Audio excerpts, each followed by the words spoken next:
Bismillahirrahmanirrahim. Kisah kaum Nabi Musa yang ditimpa azab kutu, katak, belalang, hingga darah.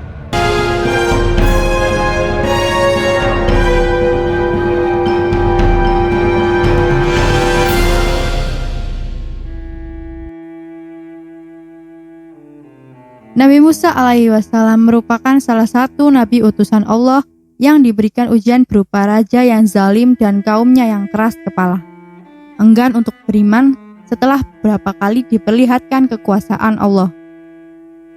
Bahkan setelah mereka diberikan azab yang nyata pun, mereka masih terus ingkar, sebagaimana tercatat dalam Quran sebagai berikut.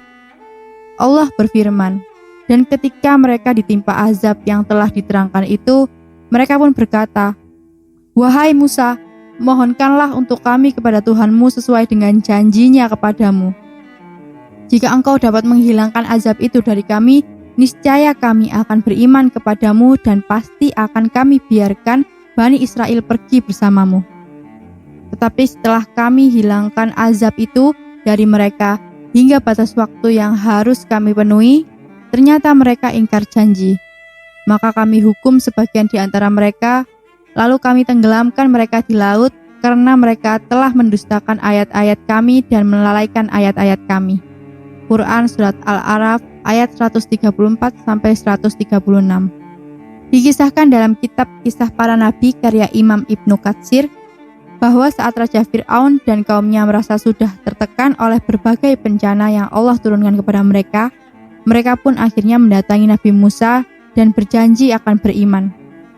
Musa pun berdoa kepada Tuhannya agar bencana yang menimpa Fir'aun dan kaumnya segera berakhir.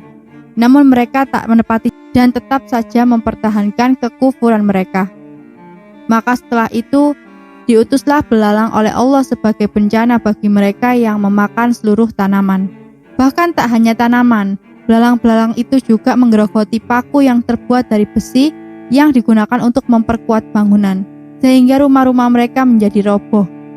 Setelah itu mereka meminta kembali kepada Musa seperti sebelumnya dan berjanji akan beriman. Musa pun berdoa kepada Allah untuk menghentikan bencana tersebut.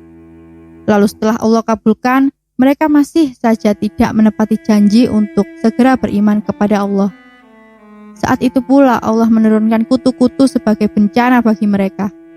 Nabi Musa diperintahkan untuk berjalan ke padang pasir untuk kemudian memukulkan gandukan pasir di sana dengan tongkatnya. Dari situlah keluar kutu-kutu yang akhirnya menyerang rumah dan makanan orang-orang Mesir, hingga akhirnya mereka tak dapat makan dan tidur. Saat semakin kesusahan, mereka kembali menemui Nabi Musa untuk menyatakan hal yang sama dengan pernyataan mereka sebelumnya. Dengan hati yang lapang, Nabi Musa berdoa kepada Allah untuk mengangkat bencana tersebut. Namun lagi-lagi mereka ingkar dan berbohong. Diturunkanlah kembali azab dari Allah berupa katak-katak. Katak itu memenuhi makanan, bejana, dan seisi rumah mereka. Setiap kali mereka ingin memakan makanan atau mengenakan pakaian, maka di dalamnya mereka akan menemukan katak yang telah menggerogotinya. Keadaan kemudian semakin sulit, hingga akhirnya mereka harus menemui Nabi Musa lagi untuk menghentikan ini semua. Permohonan maaf dan janji kembali mereka ucapkan. Nabi Musa pun tak ada bosannya untuk berdoa kepada Allah untuk menghentikan bencana tersebut. Hingga seketika itu juga bencana mereka segera diangkat. Namun mereka tetap mengingkari janji dan tidak mau beriman. Dikirimkanlah darah yang mengontaminasi sumber air Fir'aun dan kaumnya, hingga mereka tak dapat mengambil air dari sumur ataupun sungai mereka. Setiap kali menyeduhkan air dari bejana, maka mereka akan melihat air itu telah tercampur dengan darah yang sangat kental. Sungguh, mereka adalah orang-orang yang larut dalam kesesatan. Mereka terasa sombong sehingga tak mau mempercayai tanda-tanda kebesaran Allah yang mengikuti Rasul-Nya. Meskipun mereka telah diperlihatkan banyak mukjizat yang nyata, meski begitu Allah yang Maha Agung, Maha Pemurah, dan Maha Berkuasa tetap menangguhkan azab yang sesungguhnya dan tidak menyegerakannya. Allah tetap memberikan kesempatan untuk bertaubat dengan disertai ancaman jika mereka tetap larut dalam kekufuran. Setelah hujah sudah ditegakkan atas mereka, hingga mereka tidak dapat ditoleransi lagi berbagai alasan mereka untuk tetap kafir. Maka azab yang sesungguhnya pun sudah layak dijatuhkan agar azab tersebut menjadi pelajaran bagi orang-orang kafir setelah mereka dan menjadi hikmah bagi orang-orang yang beriman. Itulah kisah singkat tentang kaum Nabi Musa yang ditimpa azab kutuk, katak belalang, dan darah. Semoga Allah senantiasa mengampuni hambanya yang penuh dengan dosa ini agar terhindar dari azab yang pedih itu.